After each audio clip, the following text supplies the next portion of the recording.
Assalamualaikum warahmatullahi wabarakatuh.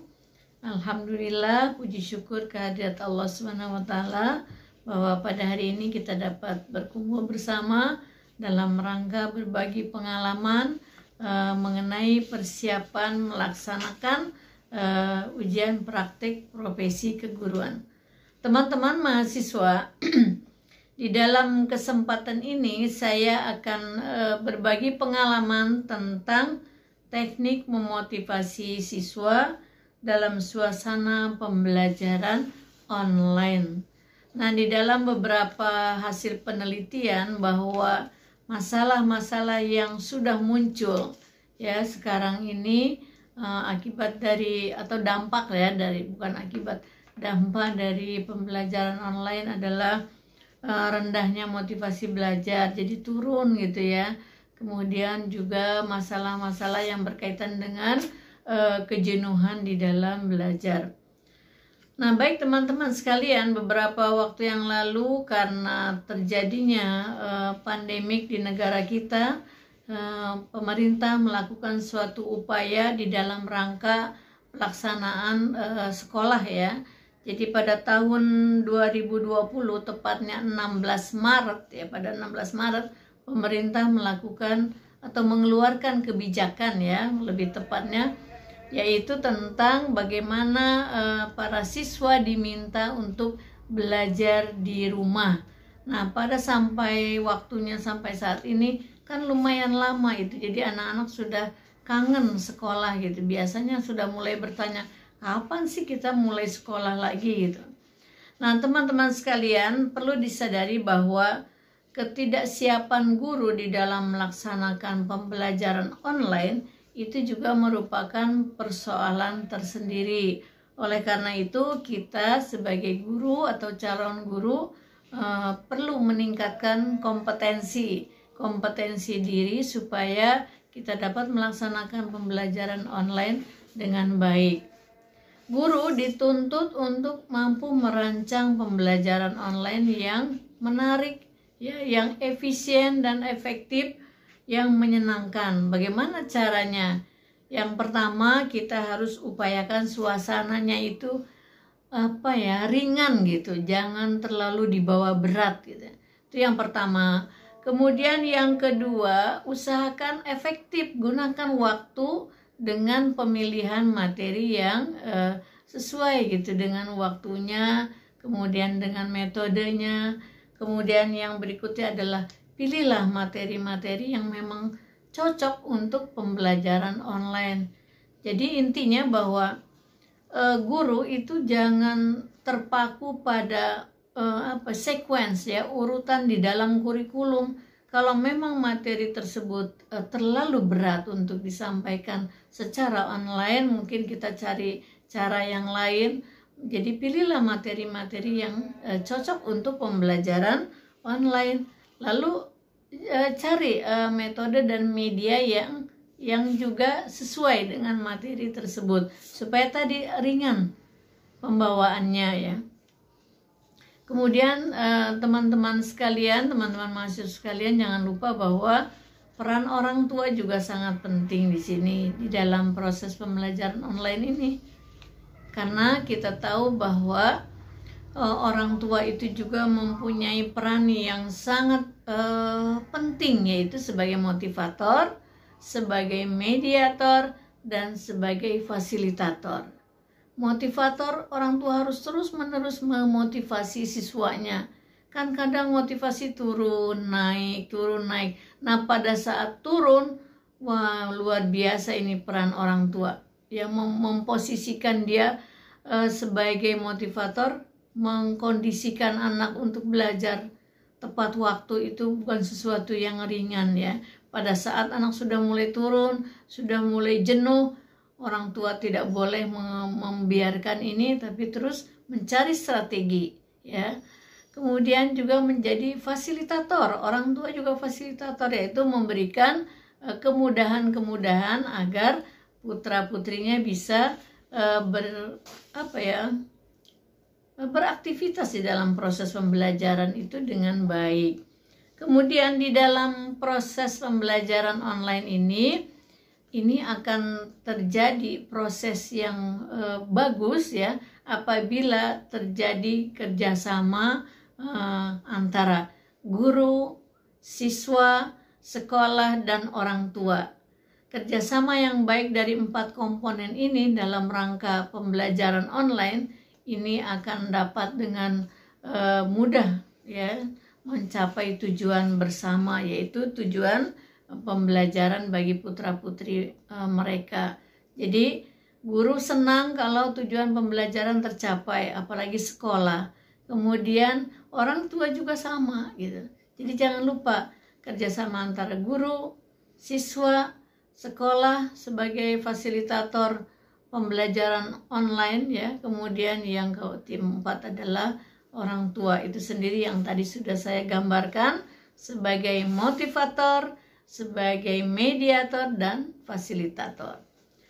Baik teman-teman sekalian, teman-teman mahasiswa dan calon guru, juga para guru, itu kita harus melakukan suatu usaha ya. Usaha untuk mempertahankan motivasi. Bagaimana caranya? Usahakan di dalam pembelajaran online itu pilih waktu yang tetap ya. Tepat dan tetap. Jadi pelaksanaannya jangan digonta-ganti, jadwalnya jangan digeser-geser. Ini bukan mahasiswa, pelajar. Jadi apalagi anak-anak ya, SD itu misalnya kalau waktunya dirubah-rubah itu akan mengganggu aktivitas kesehariannya dia, maka mereka tidak senang. Jadi yang pertama, tentukan waktu yang tetap. Yang kedua, belajar dengan disiplin ya. Anak-anak akan suka kalau gurunya disiplin dalam waktu, disiplin pencapaiannya, disiplin dalam pelaksanaan dan sebagainya. Jadi jangan ada pelanggaran-pelanggaran di dalam proses pembelajaran online ini. Anak-anak akan senang pada gurunya yang tertib dan disiplin. Kita juga senang kan kalau mereka disiplin, maka mulailah dari gurunya itu sendiri.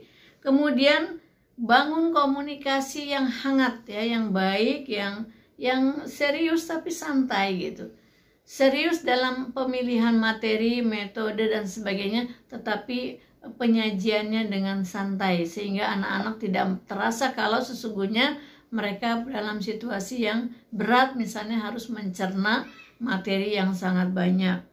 Kemudian yang berikutnya, yang keempat adalah jaga motivasi siswa agar stabil ya.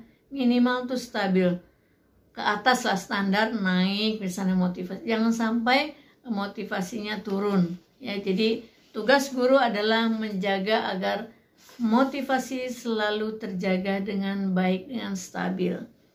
Nah teman-teman sekalian, kaitan dengan motivasi inilah yang intinya yang ingin saya sampaikan, bahwa bagaimana kita sebagai guru dan calon guru mempunyai keterampilan memotivasi siswa. Saya ingin menyampaikan yang sederhana dengan akronim DOTALIRA. Dorong, tarik, libatkan, dan rangsangan ya. Jadi kita lihat sekarang kalau dorong bagaimana caranya. Dorong itu caranya adalah jangan biarkan anak-anak berjuang sendiri. Kita dorong untuk dia mencapai sesuatu tujuan sesuai dengan tujuan belajar.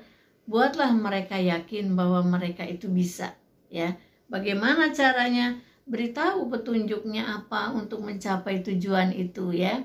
Jadi buatlah mereka memiliki motivasi yang bagus, yang tinggi ya untuk mencapai tujuan belajar.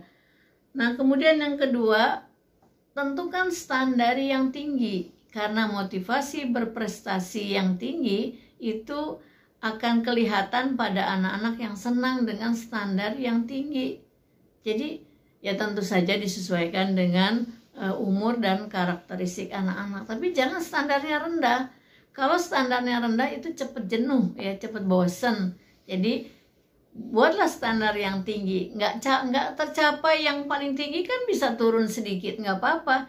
Kita sebagai guru, sebagai fasilitator dan motivator, beri semangat sama dia itu, yaitu ya kaitan dengan do ya, dorong. Kemudian yang kedua tarik. Bagaimana caranya? Buatlah tugas-tugas yang menantang. Jadi kan dia semangat tuh, kita menariknya, istilahnya kita menarik dia, semangat dia seperti apa? Tentu tetap garis bawahi, sesuaikan dengan karakteristik kelas itu ya. Jumlahnya berapa, kemudian bagaimana mereka keadaannya, itu tetap disesuaikan. Yang ketiga li itu adalah libatkan ya. Libatkan diri kita sebagai guru dalam proses belajar itu. Jangan lupa kita itu bukan mengajar, tapi kita sebagai guru atau calon guru itu adalah yang nanti akan praktik mengajar. Sebagai guru mereka itu adalah fasilitator dan motivator yang akan mendampingi mereka belajar. Ya, jadi jangan ucapkan anak-anak saya akan mengajarkan atau ibu akan mengajar. Bukan, itu salah. Tapi anak-anak akan belajar bersama ibu tentang apa gitu ya. Jadi libatkanlah dalam suasana pembelajaran itu. Kita melibatkan diri, pikiran dan perasaan kita ikut terlibat. Ciptakan aktivitas yang bersama dengan mereka gitu. Ya, jadi menyenangkan. Misalnya pada pembukaan, pada persepsi kamu misalnya para calon guru ini bisa mendongeng lah dulu sedikit, kemudian sebelumnya tentu berdoa bersama, kemudian nanti kalau udah kelihatan agak-agak jenuh, agak turun perhatiannya, bisa bernyanyi bersama. Kemudian pada jam-jam akhir, menjelang akhir, sudah makin suasananya mungkin terlihat agak berat, kita bisa ajak mereka untuk mungkin bergerak bersama, senam bersama, apalah dipilih aja cara-cara untuk menarik suasana belajar itu ke arah yang menyenangkan. Jangan lupa bahwa di dalam teori belajar, kalau suasananya senang, maka belajar akan optimal. Dan yang terakhir, rangsang ya. Ciptakan suasana yang menyenangkan kalau rangsang itu. Ciptakan suasana yang kompetitif, dan tentu saja yang berikutnya adalah sampaikan kriteria penilaiannya untuk suatu proses belajar tertentu.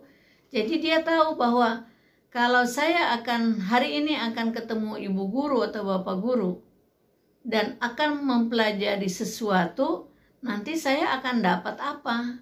Lalu kalau saya melakukan ini, saya akan dapat ini, ya. Kalau saya tidak melakukan ini, saya tidak akan dapat ini.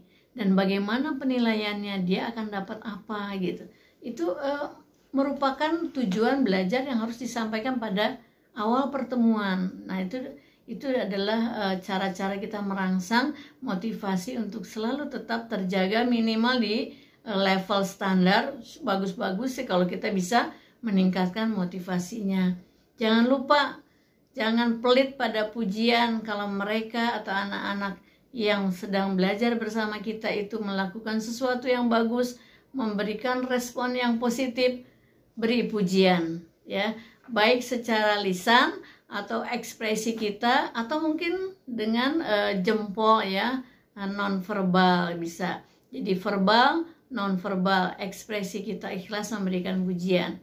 Nah, kalau secara online kan kita tidak bisa menyentuh mereka misalnya dengan sentuhan, ya udah, berikan pujian secara ikhlas dengan verbal, dengan ucapan, ekspresinya juga gembira, menyenangkan mereka, dan beri pujian dengan jempol ini misalnya. Nah, baik teman-teman sekalian, teman-teman mahasiswa, demikianlah teknik memotivasi supaya suasana pembelajaran online ini tetap menyenangkan. Dalam kondisi yang sudah lama mereka belajar di rumah, mereka sudah kangen sekolah, tapi kita tetap masih harus belajar secara online.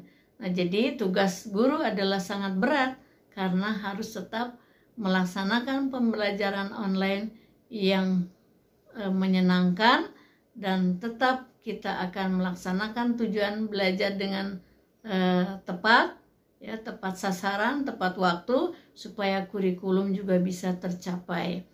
Nah, baik, saya kira itu saja. Mudah-mudahan nanti sukses dalam melaksanakan tugas sebagai guru atau sebagai mahasiswa yang melaksanakan praktek profesi keguruan. Mohon maaf bila ada kekurangan. Assalamualaikum warahmatullahi wabarakatuh.